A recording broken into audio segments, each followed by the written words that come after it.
Hoy puede ser un gran día, con Juan Muñoz Reja.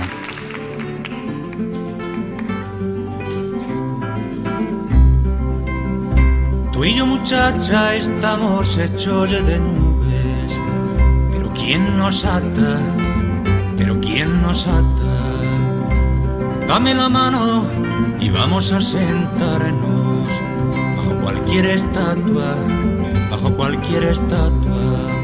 que es tiempo de vivir y de soñar y de creer, que tiene que llover, tiene que llover, tiene que llover, que tiene que llover a cántaros, que tiene que llover, tiene que llover, tiene que llover, que tiene que llover a cántaros.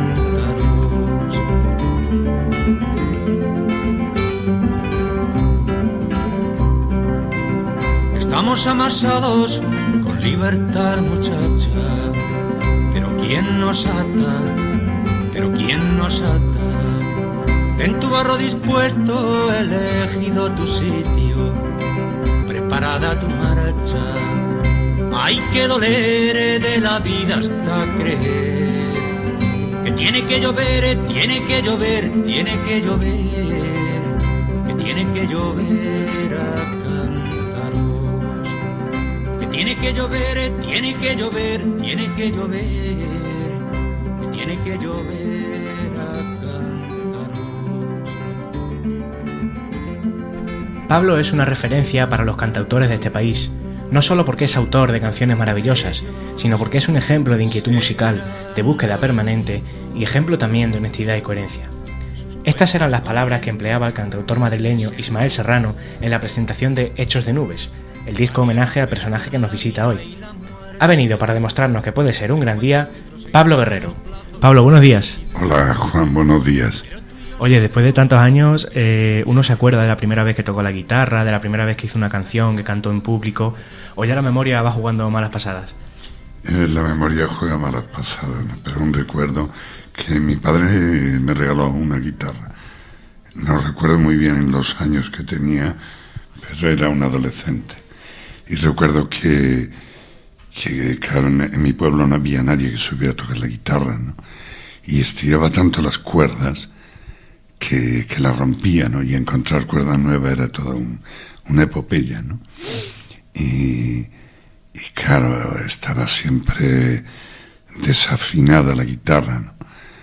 Y yo tocaba y decía, pues aquí esta no suena como en las canciones de los brincos, ¿no? Y me cogía unos mosqueos monumentales. ¿Cómo recuerdas a ese niño de Esparragosa del Ares de los años 50? Bueno, pues bastante trasto. Soy el tercero de 5 hermanos y muchos primos. Entonces, lo que más recuerdo son la escuela, recuerdo los amigos que tenía y recuerdo temporadas que pasábamos en el campo, ¿no? Que me gustaba mucho coger nidos y hacer trampas a los pájaros, ¿sí? Desde muy pequeño demuestras ese interés por la lectura y más concretamente por la poesía. ¿De dónde te nace a ti este interés por este género? Pues la verdad es que no sé, yo creo que es un don que tengo, ¿no? Porque antes de saber qué era la poesía quería ser poeta, ¿no? Yo pensaba que ser poeta era encontrar palabras que rimasen, que pegasen, como decíamos entonces, ¿no? Entonces yo decía, arde, tarde, mira, le decía a mis hermanos, yo he hecho un poema. Claro, el pitorreo era monumental. A mediados de los 60 te vas a Madrid a estudiar Filosofía y Letras. ¿Cómo era la universidad y los universitarios de aquel momento? Bueno, pues había una efervescencia enorme, ¿no? Y la mayoría de los días no había clase porque se ocupaban las cátedras, había muchas cargas de la policía. Recuerdo que entraba la policía, entró en algunas universidades, que fue un gran escándalo porque en una tradición, no sé si escrita no, está prohibido que la policía entrase en recintos universitarios, ¿no? Una tradición desde la Edad Media, ¿no? Y se rompió y bueno, había cargas, era todo como muy efervescente, ¿no?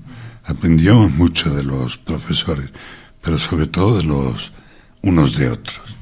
¿Qué se hacen falta de esos universitarios que no lo ves ahora en los universitarios de la actualidad?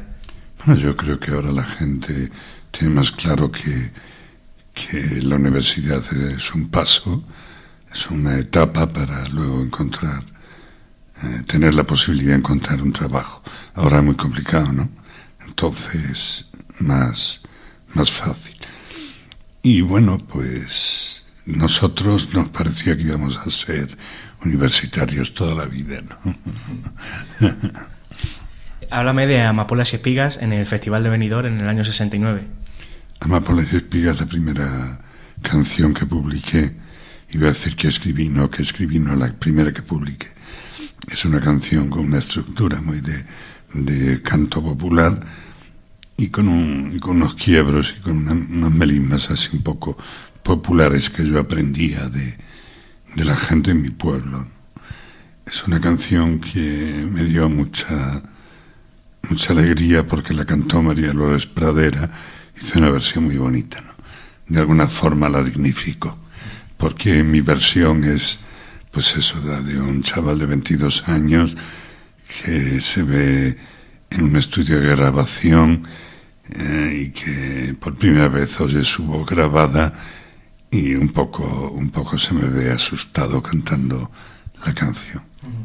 Tu primer disco iba a ser un LP con poemas musicados de Miguel Hernández. ¿Por qué no vio la luz este trabajo? Bueno, aquí hay una especie de error que se repite, ¿no? Yo no pensé nunca hacer un LP sobre poemas de Miguel Hernández, ¿no? Lo que hice fue una obra de teatro que dirigía Emilio Hernández con dos actores. Uno era Josefina, otro Miguel Hernández, en 3 etapas de su vida. La de joven, en el campo, Cabrero, la de el amor y la de la guerra y la muerte, ¿no? Y yo era una especie de bardo que cantaba algunos fragmentos de las obras, iba uniendo las partes y me movía entre el público, ¿no? Que en aquella época era muy novedoso.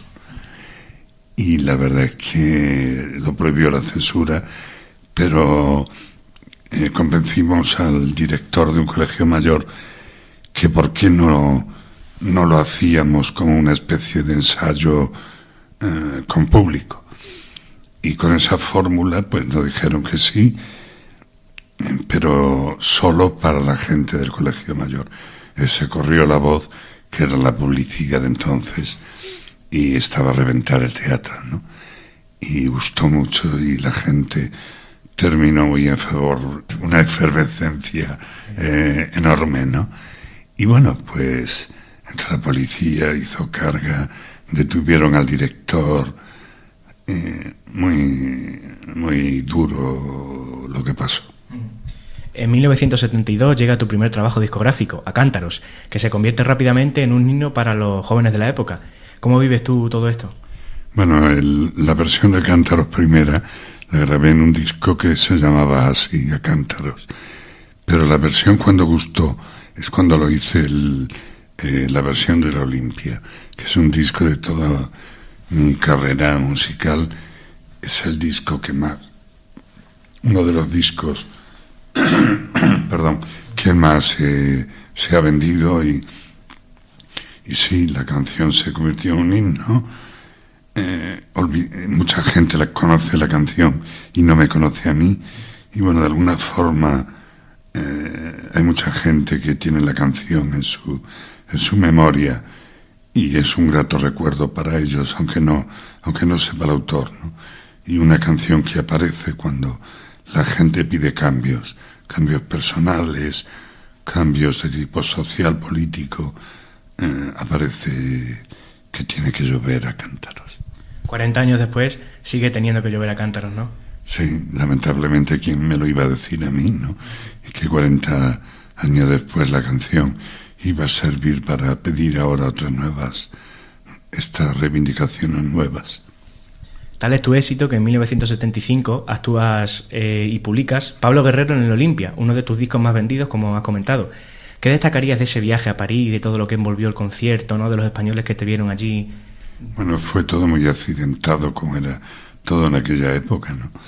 Llegamos y cuando íbamos a pasar la frontera nos dimos cuenta que Miguel Ángel Chastán tenía caducado el pasaporte, ¿no? Digo, el pasaporte, el DNI lo tenía caducado como de 5 años antes, y le dijeron que no podía pasar, problemas, comisarías allí hablando, y al final llevábamos unos programas de mano donde se veía, donde estaba anunciado nuestro concierto en el Olimpia, y había traducciones al francés del repertorio que íbamos a cantar. Y bueno, como el Olimpia de París tenía un prestigio enorme en aquella época, nos dijeron, vale, si es para el Olimpia, pasar, pero al día siguiente tenéis que estar aquí, presentaros aquí de nuevo en la frontera. Y así hicimos y todo fue, ¿no? También actúas en el Palacio Ducal de Venecia, ¿no? Cuéntame un poco esto, ¿no? Bueno, actué con Rosa León, lo recuerdo perfectamente. Fuimos invitados por una bienal dedicada a España, y bueno, yo es uno de los sitios más impresionantes donde he cantado, ¿no? Actuamos allí en el patio de armas del Palacio Ducal, y luego también un partido político nos invitó a un meeting para cantar 2 canciones, y el meeting era allí en la calle, en un canal, ¿no? Entonces estaba cantando, viendo las góndolas, ¿no? Era todo como muy mágico, ¿no? Como un sueño. Después llega Porque amamos el fuego, un disco en el que rompes con las sonoridades austeras del folk y comienzas a acercarte a armonías más afines al jazz y a sonidos eléctricos. ¿Cómo era el proceso de grabación de los discos de antes? Pues este tuvo un proceso muy peculiar, porque lo grabamos en directo. Teníamos únicamente 3 días para grabar, mezclar, poner la voz, todo. Entonces dijimos, ¿qué hacer? Pues vamos a tocar y cantar a la vez. Para mí fue un poco duro, porque eran jornadas absolutamente... terminaba roto, ¿no? Cantando desde las 9 de la mañana, se prolongaba toda la noche, y bueno, recuerdo que teníamos un técnico muy bueno, un técnico inglés, que hubo un momento que se enfadó y me empezó a defender. Es que una voz no puede estar cantando la misma canción tanto tiempo, porque no, y ya tomamos un descanso, y bueno, ahí está. Es un disco muy vivo, precisamente por eso, ¿no? Tiene pues las imperfecciones de cómo está grabado, ¿no? Pero es un disco que le tengo bastante cariño. ¿Echas algo en falta de aquella grabación en directo con lo que se hace ahora, una grabación por pistas en los estudios profesionales y todo y demás? Bueno, ahora todo es va por pistas, la voz se pone cuando ya está hecho el arreglo, entonces es todo como mucho más fácil, ¿no? De todas formas, la técnica de cantar para grabar un disco y en directo es muy distinta, ¿no? Y a veces en un disco yo echo mucho de menos la calidez del público, y me gusta más cantar en directo que grabar discos, mucho más. Sin duda uno de tus discos más comprometidos desde el punto de vista político-social es A tapar la calle, ¿no? Háblame de este trabajo y de lo que supuso en aquella España de la transición. Bueno, es un disco que yo llevaba unos años, y Nacho Sáez de Tejada estudiando flamenco, y dijimos que por qué no hacíamos un disco utilizando algunas facetas y utilizando el tipo de arpegiado del flamenco, aunque las armonías no fueran necesariamente del flamenco, ¿no? Y bueno, hablamos con nuestro profesor de guitarra, y probamos con algunas canciones y vimos que funcionaba, ¿no? Y lo grabamos, ¿no? Y luego las letras, yo creo que de todos mis discos es en el disco donde he intentado hacer un acercamiento más grande a lo popular, ¿no? A tapar la calle, pues está basada en una canción popular infantil, ¿no? Que todo el mundo conoce, ¿no? A tapar la calle, que no pase nadie, que pase mi abuela comiendo cachuelas. Y todas las canciones van así, ¿no? Recuerdo con cariño Paraíso Ahora, que es una canción que gustó mucho y que he estado cantando hoy en el teatro de López de Ayala, no la vamos a cantar, pero en esta gira de presentación de Lobo Sin Dueño en algunos sitios la hemos vuelto a rescatar. Bueno, pues si te parece, Pablo, vamos a escuchar esta canción, ¿no?, que lleva por título A tapar la calle. Muy bien.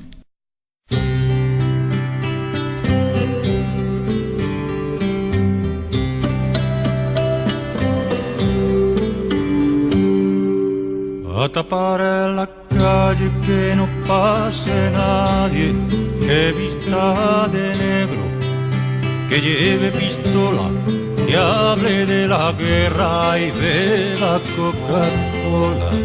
A tapar la calle, abriré la calle, que pase la gente, que vista de flores, que beba aguardiente, que va hablando sola y pinta en las paredes.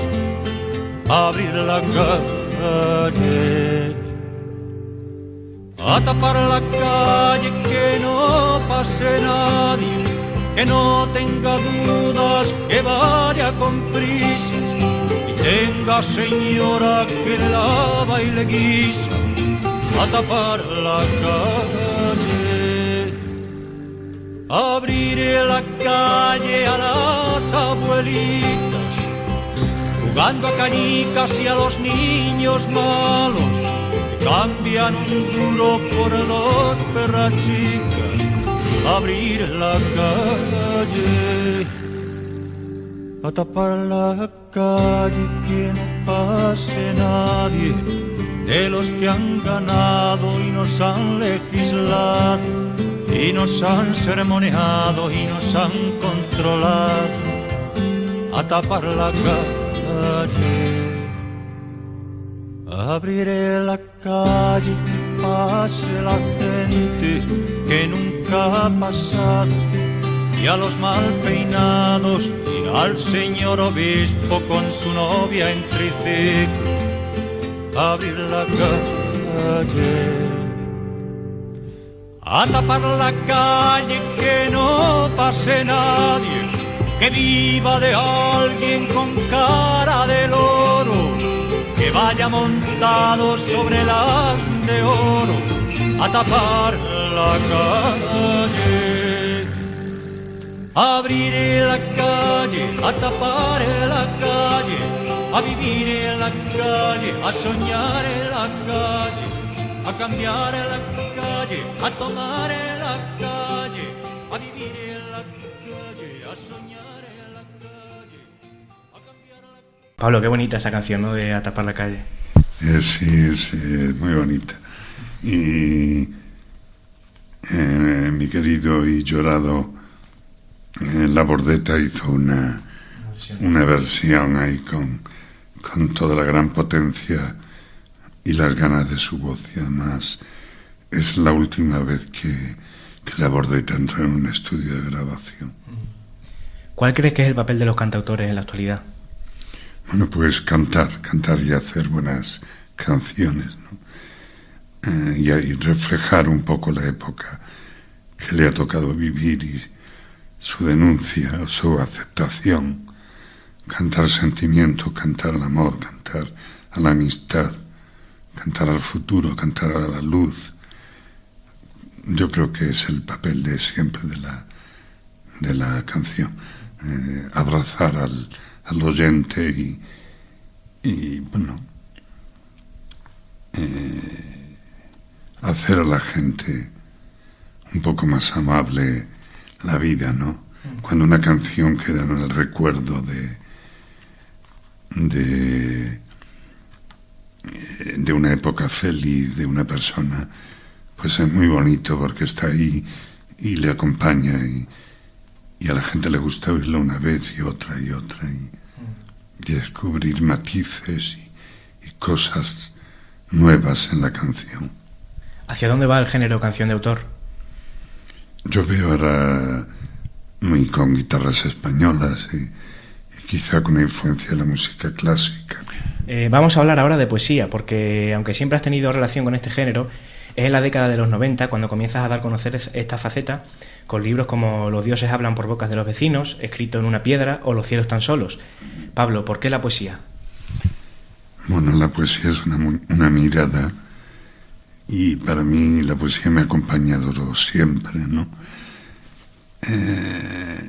Hubo una época aquí a mí que me molestaba un poco que me llamaran poeta porque me parecía que me ponía una etiqueta que no me correspondía, ¿no? Porque en castellano existe la palabra poeta, pero existe también la palabra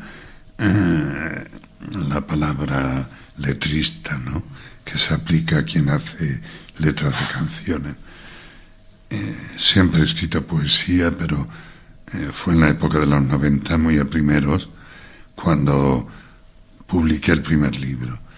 El libro iba acompañado de un CD, lo publiqué en una editorial de aquí de la tierra y bueno, la verdad es que me hizo muchos amigos, conocí gente muy interesante y me gustó mucho la experiencia de publicar, ¿no?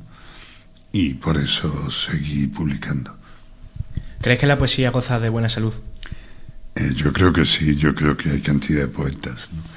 Y hay un fenómeno que no sé si se da en Extremadura, pero en Madrid sí, que es que se escucha la poesía con una atención tremenda, ¿no?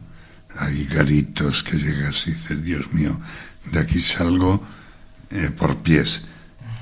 Y luego te pones a leer y la gente escucha con una atención y un cariño enorme. Estamos necesitados de poesía. ¿Es necesaria la poesía? Sí, como el pan de cada día. Además yo recuerdo algunos recitales en el Libertad 8 de Madrid, ¿no? Ese café literario tan antiguo, tan bonito, tan mágico, ¿no? De esos recitales tuyos. Además te vi recitar el libro No son copos de nieve, ¿no? Tenemos precisamente aquí un libro. ¿Te importaría recitar alguno de los poemas de este libro? Bueno, pues a ver si veo uno que sea breve. Este mismo, no muy breve, pero bueno. Sin nadie en Nubia, halcones vigilando la entrada de la tierra.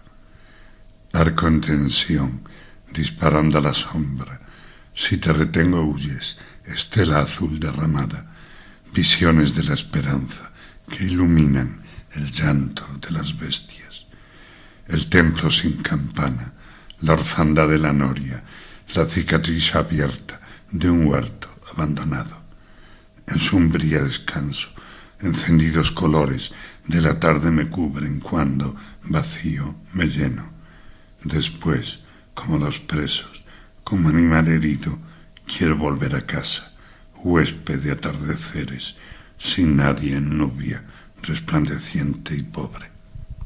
Qué bonito, ¿no? La poesía es el refugio de la palabra. Sí, es la palabra en su misterio, es la palabra en su tensión y también en su armonía.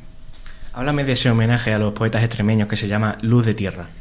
Pues Luz de Tierra nació como, pues eso, para mí fue un reto porque nunca había musicado poetas y quise que fueran contemporáneos para saber su opinión y bueno, me puse en contacto con poetas de aquí de la tierra y fue muy agradable grabar ese disco porque los textos son todos extraordinarios y el ambiente que tuvimos en la grabación fue bueno.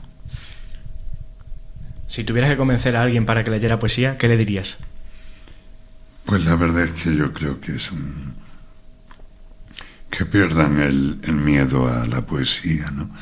Y esa fama que tienen los poetas de gente pirada, ¿no? Que va por ahí mal vestidos y lleno de lamparones, ¿no? Y yo creo que no, que pierdan el miedo y que prueben, ¿no? No es un género para leer un libro como se lee una novela, un cuento o un relato, ¿no? Es para degustarlo, ¿no? Para leer un poema una tarde con lentitud, entrando en el ritmo del poema, degustando la palabra, el tiempo del poema, la armonía de la belleza de la palabra y la música, ¿no? La melodía del poema, ¿no?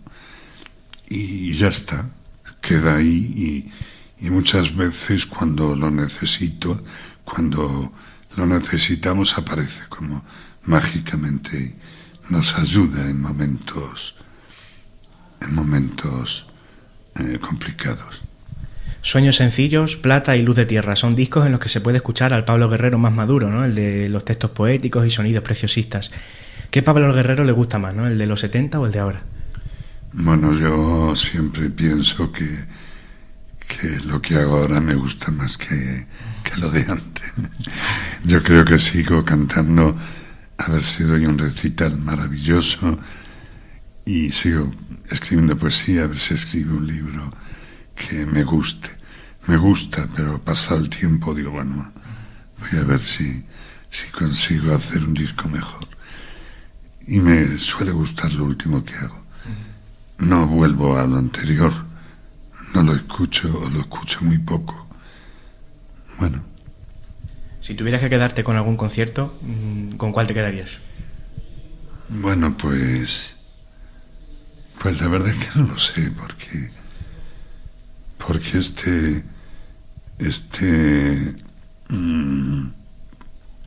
esta gira que estamos haciendo de Lobo sin dueño nos está dando mucha alegría.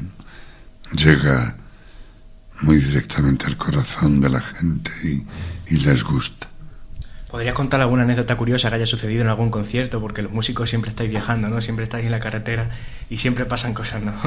Bueno, son tantas que no sé. En una ocasión tuve un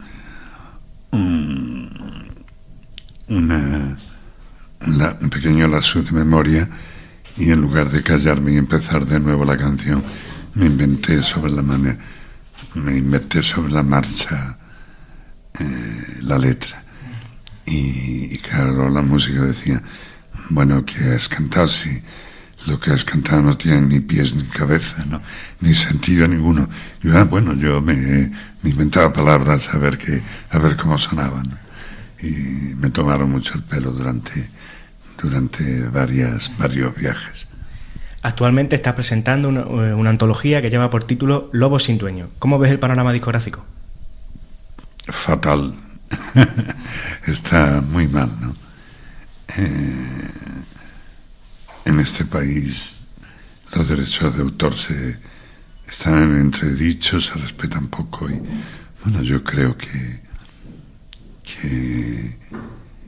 está mal la música.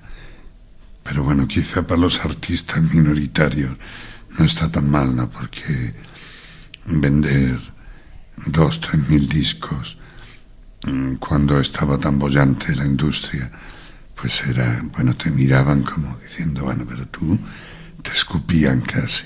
¿Cómo te atreves a hacer discos y vender 3.000 copias? Y ahora vender 3.000 copias es un exitazo, ¿no? Entonces, de alguna forma la crisis de la industria favorece a los artistas más inquietos y más buscadores. Por eso, ¿no? Porque suele ser gente que tiene un público no muy grande, pero sí muy, muy fiel. Y entonces, ahora pues interesa, ¿no? Lo que antes vendían las grandes compañías con un artista, ahora lo intenta vender con muchos, ¿no? Entonces se publica mucha música y la aceptación por parte de la gente, pues lo que para tantas generaciones ha sido la música, yo creo que ahora para los muy jóvenes son los juegos de ordenadores y interactivarlos con ellos y bueno, es otra generación donde la música les dice menos y les gusta más otras cosas, ¿no? Otras cosas. En el año 2000 recibes la medalla de Extremadura, en 2001 ganas el Goya a Mejor Canción Original por El Bosque Animado y en 2009 la Academia de la Música te otorgó el premio A Toda una Vida. Que a uno lo reconozcan su labor, pues sienta bien, ¿no? Sí, la verdad es que sí. Es muy halagador, ¿no? Yo lo pasaba muy mal porque en las ceremonias lo pasaba muy mal, pero se agradece. Se agradece que porque muchas veces haces un disco y queda ahí y crees que no ha interesado a nadie y que nadie lo ha escuchado y no es cierto. Y hay gente que ha hecho mucha compañía a mucha gente y que hay gente que te quiere por esos discos que has hecho, ¿no? Y reconocerlo pues te da ánimos y te da fuerza para continuar en la brecha. A tus 67 años estás desarrollando una gira que te está llevando por todos los teatros del país.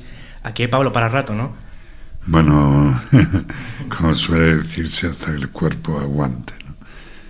Estamos preparando Luis y yo canciones nuevas y queremos hacer un disco, a ver si conseguimos hacerlo, ¿no? Sacar el proyecto adelante. Los que se acerquen a verte al teatro hoy, ¿qué van a encontrarse? Bueno, pues estamos haciendo una gira para presentar la antología Lobo sin Dueño, entonces se van a encontrar canciones de todas las épocas, de 70, 80, 90 y 100, ¿no? Y no hay 40 canciones, que nadie se asuste. Hay 20 y bueno, hemos elegido un poco las que me parece que dan más esperanza y más luz, las que tienen más luz, porque vivimos tiempos muy negros, muy oscuros. Es necesario también, ¿no?, que haya gente que le cante a la esperanza. Sí, yo creo que sí. No esta esperanza que bien está todo, que guay, ¿no? Siempre hay un pozo de tristeza, ¿no?, en lo que hago, pero también hay aire, hay esperanza. Muy bien, amigos, encaramos la recta final.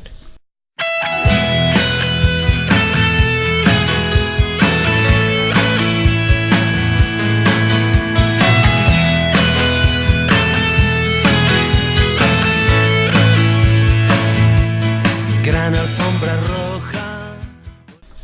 Pablo, tengo unas preguntas cortas y ya terminamos. ¿Una película? Pues vamos a ver una película, El acorazado Potemkin. ¿Una canción? Yesterday. ¿Una novela? Una novela, pues la última que he leído, La intemperie, de un paisano nuestro. ¿Un color? Un color, el azul. ¿Un lugar? Un lugar, mi pueblo, Esparragosa de Lares. ¿Un momento del día? Un momento del día, la caída de la tarde y la noche. ¿Un recuerdo? Un recuerdo la primera vez que vi el mar.